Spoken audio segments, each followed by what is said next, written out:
Last time we talked about discipleship, last time I talked about it this spring was more of what a discipleship is, kind of defining of what that looks like.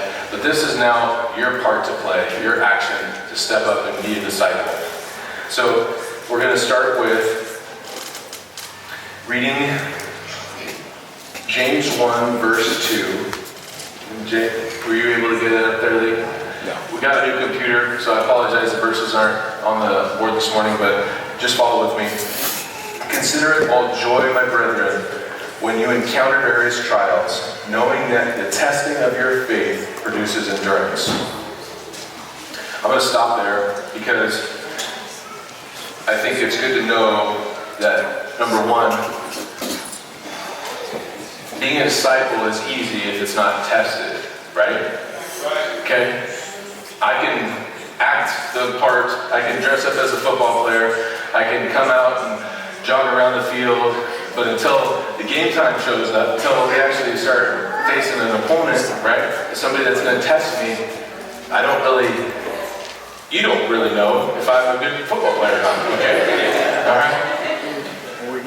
So, that's the same way that we are tested. The root word for disciple is also the same Latin root word for discipline, which I thought was interesting.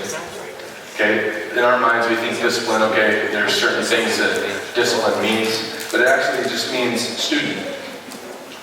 Learning of whatever it is that you're doing, right? A disciple is learning about Jesus, learning about the way.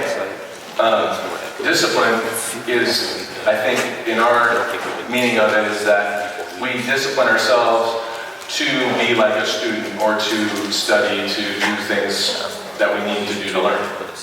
So again, the analogy I just gave, being a student is easy when you want to go to class, get to meet all your friends, hang out, do recess, okay? But the hard work begins when we have to read the textbook, right? Our textbook is here, right? The textbook. We need to complete all the assignments during that class, right? So are there any assignments that you've been asked of you that you need to complete? Okay? Is there any assignments out there that you haven't completed? And are you willing to put in the hard work to study for that test? Are you studying every day? Are you doing it consistently? Are you only doing it when you feel like it? Are you doing it at the last minute? That was me in school. I would procrastinate until the very end and hope I got away with it. Okay? Who can relate to that? Okay? Thank you for being honest. It's amazing what we can get away with last minute. But just imagine if we just applied ourselves every single day and had discipline to study for that big test, right? It's the same way for being a disciple and being a Christian. Like I said last time too, if you remember, not all Christians are disciples, but all disciples are Christians. Okay? Just because you call yourself a Christian doesn't mean that you're a follower of Jesus. You could label yourself as a believer in Jesus, but if you're not following him and doing what he says, that's what a disciple is. So we're going to talk about this in James. He does it so much better than I could ever say it. So we're going to read a lot of verses. Let's jump back into chapter 1. So, consider it all joy, my brethren, when you encounter various trials, knowing that the testing of your faith produces endurance. And let endurance have its perfect result, so that you may have perfect and complete, lacking in nothing. But if any of you lacks wisdom, let him ask of God, who gives to all generously and without reproach, and it will be given to him. But if you must ask in faith without any doubting, for the one who doubts is like the surf of the sea, driven and tossed by the wind. For the man ought not to expect that he will receive anything from the Lord, being that he's double-minded, unstable in all of his ways. So this is, I think, hits directly to being disciplined. Okay? Having my mind disciplined not having any doubts creep in. And this, honestly, we could sit on this all morning. We could talk about this by itself. But just wanted to give you a quick summary that what he's saying here is that you will not be given wisdom if you're double-minded. Okay? The Lord will not, even if you pray and ask for it, He is not going to give His amazing, life-changing, beyond earthly knowledge wisdom to somebody that is just going to waste it, being double-minded. If you doubt, then there's nothing good that's going to come of God putting His amazing wisdom in your mind. And I don't really think it's really possible, because if that wisdom was in your mind, then you couldn't be double-minded, right? There's no way that you could be the same if you had that wisdom in the first place. So, number one is being a disciple requires discipline. So in James chapter 1, verse 12, I'm going to jump down there. It said, "Blessed is a man who perseveres under trial, for once he has been approved, he will receive the crown of life which the Lord has promised to those who love Him." So it's just a great promise for those that are willing to stick it out through trials. Being disciplined, there's maybe something that you've gone through recently, that you've had to be diligent, you've had to be disciplined about getting whatever it is done. Maybe it's work-related, maybe it's on the football field, maybe it's as a military guy, I think of like how disciplined they are. They have a wake-up time, they have somebody above them, the authority above them that they have to respect, follow, and do as they're told, right? Okay, so that's like maybe the world's idea of discipline. But if we can apply the good parts of that to how we are as a disciple, I think there's something really, really special in that. Not the control. I'm not talking about you doing it out of duty or out of force. That's maybe the best way to say it. It's because you're doing it out of obedience. Discipline, and obedience, because there's a call on your heart. So, we're going to jump down to James 22, James chapter 1, verse 22. "But prove yourselves doers of the word, and not merely hearers who delude themselves. For if anyone is a hearer of the word and not a doer, he is like a man who looks at his natural face in the mirror. For once he has looked at himself and gone away, he has immediately forgotten what kind of person he was. But one who looks intently at the perfect law and the law of liberty and abides in it, not having become a forgetful hearer," so you're hearing the law or the word, hearer, but an effectual doer, this man will be blessed in what he does. So it comes down to just as being a student, just as being a football player, I can learn all kinds of things in school, but if I do not apply them to my life, if I do not do what I know what's best or learn what's best, if I do not do that, then I am no different than not going to class, right? Not being there for practice, whatever it is. So, let's get this. Number one is that being a disciple requires discipline, all right? And I don't know if I can get 2 volunteers.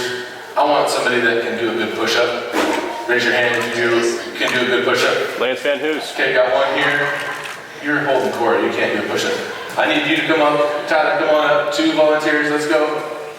This is discipline time.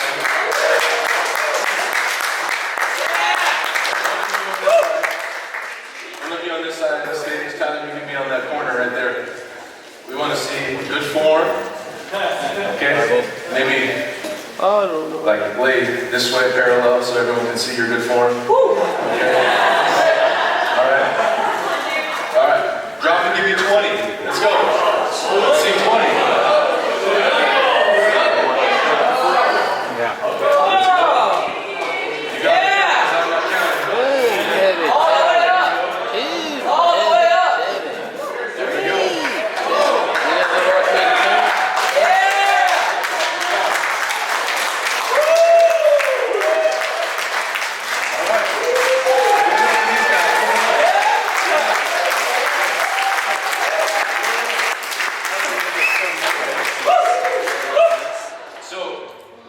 obviously, that right there, one, they're willing to come up on stage, so thank you for being willing to do it. You didn't know what you were getting yourself into.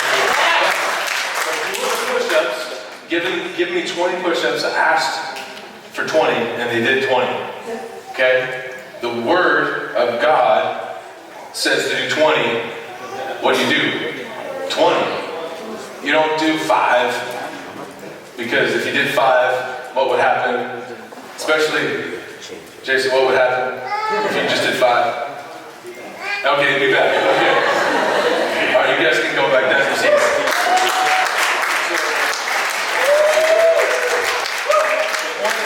The point is, simple act of give me 20. We all know what that means. Okay. It can be punishment. It's just training. It could just be a show of obedience, a display of obedience. Okay. Just want you guys to hit home that being hearers of the word is not enough. Like, we can be here, you can hear me right now, but if you just walk away and do nothing about it, I might as well sit down right now. Okay? No point in that. So it's not about me saying what I want to say up here. It's about you hearing and going and doing something about it. Okay? So let's go down to James 2:14. So jump to chapter 2. And if you don't have a Bible, get your phones out. I know the Bible app's there. No shame in that, okay? You just need to read with me. 2:14 says, "What use is it, my brethren, if someone says he has faith, but he has no works? Can that save him? If a brother or sister is without clothing and in need of daily food, and one of you says to them, 'Go in peace, be warmed and be filled,' yet you do not give them what is necessary for the body, what is use in that? Even so, faith is as no works is dead, being by itself. Even so, if it has no works, it is dead, being by itself. But someone may well say," this is verse 18, "You have faith, and I have works. Show me your faith without the works, and I will show you my faith by my works. You believe that God is one. You do well, and the demons also believe and shudder." Okay, so what he's saying there is that that's nice. You say you have faith in God. Well, the demons believe that there's a God too. Okay? There's one God. That's great. But they also believe that, and they shudder. Which, I think what James is saying there is that they know they have the fear of the Lord, but they just don't do anything about it. Okay? They don't act on that knowledge, on that revelation, whatever you want to call it. They believe too, but they don't do anything about it. Okay, verse 20. "But you were willing to recognize, you foolish fellow, that faith without works is useless. Was not Abraham, our father, justified by works when he offered up Isaac, his son, on the altar?" Which obviously he was willing to do that, but God provided the sacrifice. Okay? That's what James is referring to there. You see that faith was working with his works. You see that faith was working with his works, and as a result of the works, faith was perfected. And the scripture was fulfilled, which says that Abraham believed God, and it was reckoned to him as righteousness. And he was called the friend of God. 24. You see that the man is justified by works and not by faith alone. In the same way, I'm going to give you one more example.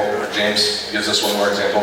Rahab, the harlot, also justified by works when she received the messengers and sent them out by another way. She helped them hide from the Romans.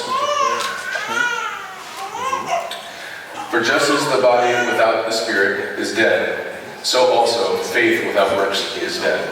Okay? So, I think that drives the point home.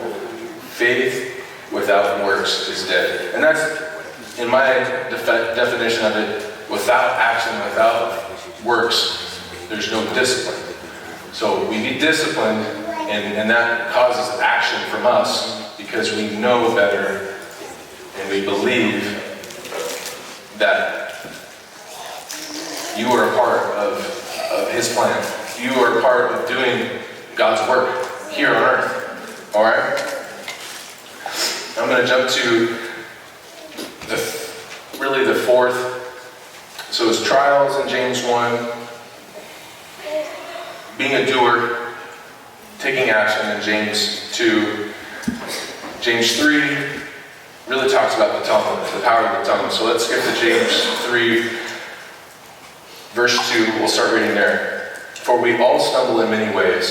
If anyone does not stumble in what he does, he is a perfect man, able to bridle the whole body as well. Now if we put the bits into the horses' mouths so that they will obey us, we direct their entire body as well. A huge animal is being directed by a bit in its mouth, right? James is saying that's like our tongue. Look at the ships also. Though that they are so great and they're driven by strong winds, huge sail ships like the old-fashioned ones that actually use sails for power, are still directed by a very small rudder, wherever the inclination of the pilot desires. So, your tongue is your rudder. It steers you where your life is going to be, right? Okay? Example number 3. In verse 5 here, he says, so also the tongue is a small part of the body, and yet it boasts of great things. See how a great forest is set aflame by such a small fire. Okay, we see that right now. This time of year, there's fires popping up everywhere. Everyone only sees the smoke, in the valley. But if you live Eastern Oregon, maybe down south, Bedford area, they're seeing that small fire turn into a huge forest fire, right? The same way with our tongue. A spark can set a fire, can set a small fire into acres and acres and acres of destruction. So I'm going to wrap up with verse 6. And the tongue is a fire, and the very world of iniquity. The tongue is set among our members as it which defiles the entire body, and sets on the fire of the course of our life, and is set on fire by hell. Now, I don't know about you, but my tongue has gotten me into places that I never want to be in again. Okay? Yes? Everyone's smiling. So, I think that means we all been there. So, Kirsten and I, we've been married for over 11 years now. Man, 11. She is very patient. My tongue has gotten me in trouble with our marriage, our connection, me being a great husband.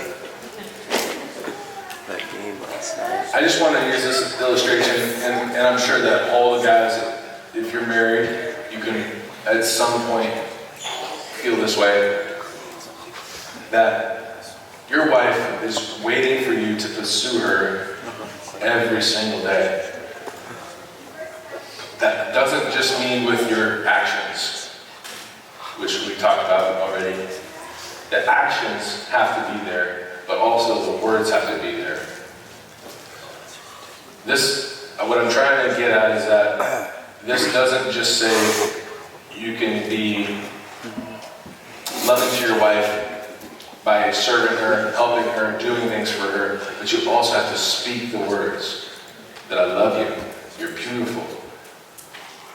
Fill in the blank, right? Comes both ways. And guys, I want you to just hear it from me. If you have been there, you're not alone.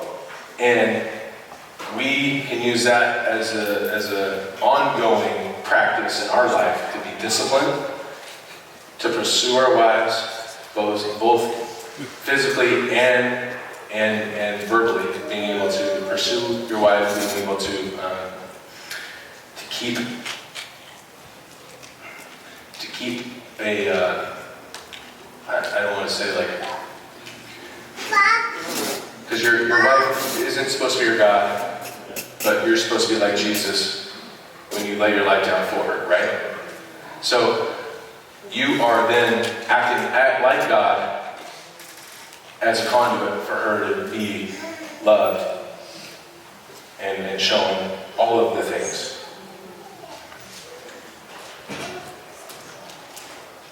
It's the same way, obviously, as in a marriage relationship that we are to do as the churchmen. Stand up, be a man, and do what you know you need to do. Not just talk about it.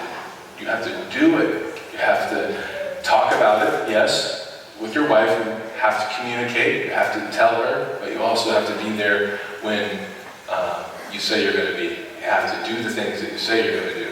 You have to do all of those things, or else there is no respect from your wife if you do not, right? Yes, guys? Yes. Okay. Get quiet. Must mean that I'm right. So, really, that's the I think the best illustration I can give, because that relationship, that kind of responsibility, all of the things that you were called to do, you better do them. You need to do them. Take that just as serious as when you read the Word. Okay? And guys that need a wife, okay, start with this. Then you don't have to learn the hard way when you get there, alright? So number 2, as a disciple, or being a disciple requires unity.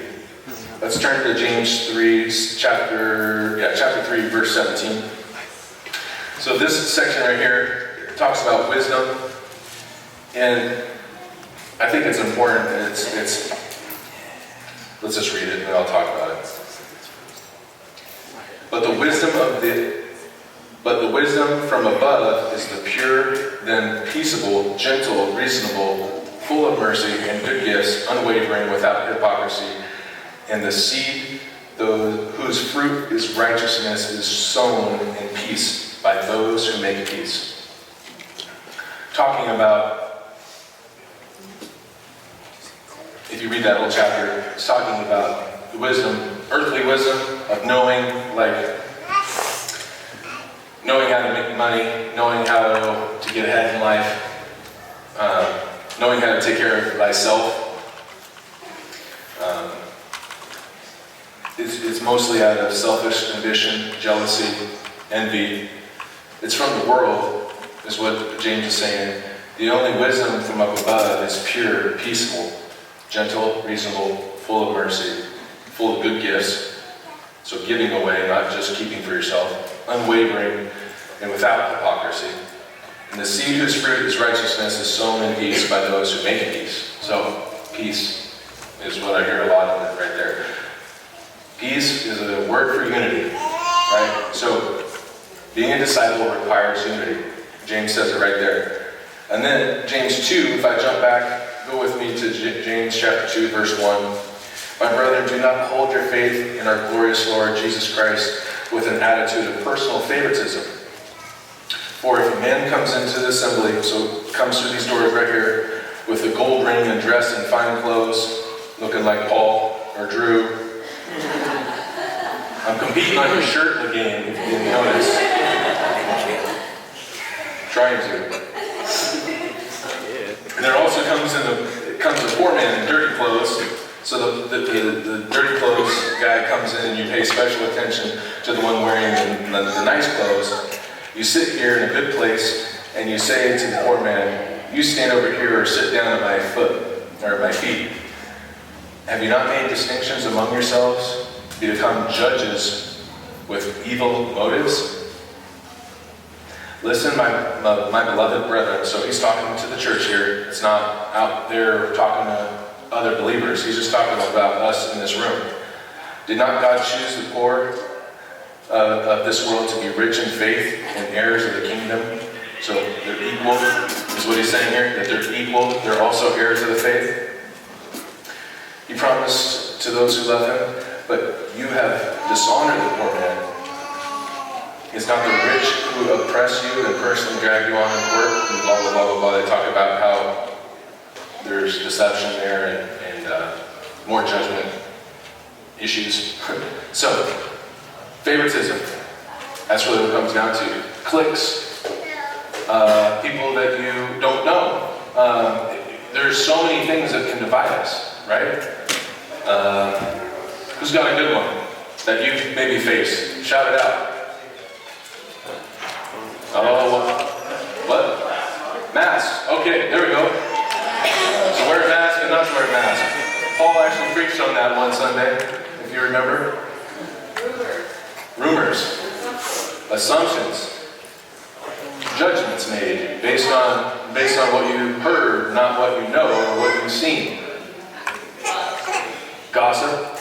Gossip is the same kind of thing. Anyone else got a good one? I'm waiting for another good one. You could be the good one. What's that? Okay, so just as a minority, any minority group. If you're not white, you feeling left out. So again, cliques, being judged on that level, right? Pride, thank you. Ooh. It's not just rumors, but it's actually internal there, right? Okay, pride. Man, where do I start with pride? Pride is so divisive. Immediately it starts off because, you're being selfish and you want things your way and you think you know what's best and you're prideful. Okay? So much can stem from pride. Don't want to focus on that too much for the sake of time. But just want you guys to know, to be aware of things in this room, because James is talking about it, not to divide us, not to cause favoritism, not to be selfish, jealous. Hypocrisy is really like what we just read. Okay, James 4. We're going to read this section really quick. Jump to James 4, verse 1. What is the source of quarrels and conflicts among you? Again, talking to this room. Is not the source of pleasures that wage war in your members? You lust and do not have, so you commit murder. You are envious and cannot obtain, so you fight and quarrel over, the whatever. About having a special position in here. You want to fight over that one position.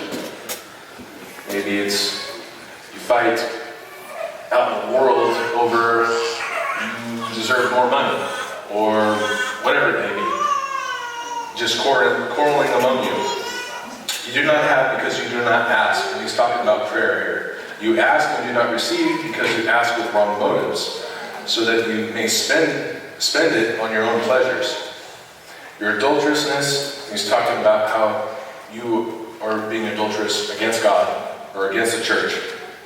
You do not know that friendship with the world is hostility toward God. Therefore, whoever wishes to be a friend of the world makes himself an enemy of God. Okay? So, if we're acting in this way, if we're quarreling amongst each other, we are doing it with hostility toward God, and we are making ourselves an enemy of God. So, I couldn't ignore that one. I had to make sure that as we are being a disciple, it requires unity, and we cannot quarrel amongst ourselves, amongst other believers. So, number one was being a disciple requires discipline. Number two, being a disciple requires unity. Number three, my favorite, being a disciple requires love. James 5, let's turn there. Verse 7, I'm going to start in verse 7. Therefore be patient, brethren, until the coming of the Lord. The farmer waits for luscious produce of the soil, being patient about it, until it gets to the early and late rains. You too be patient, strengthen your hearts, for the coming of the Lord is near. Do not complain against one another, so that you yourselves may not be judged. Behold, the judge is standing at the door. And then, as an example of suffering and patience, take the prophets who spoke in the name of the Lord. We count those blessed who endure. You have heard of the endurance of Job and seen the outcome of the Lord's dealings, that the Lord is full of compassion and is merciful. Patience, there are so many different words there that he used. I just summed it up with love.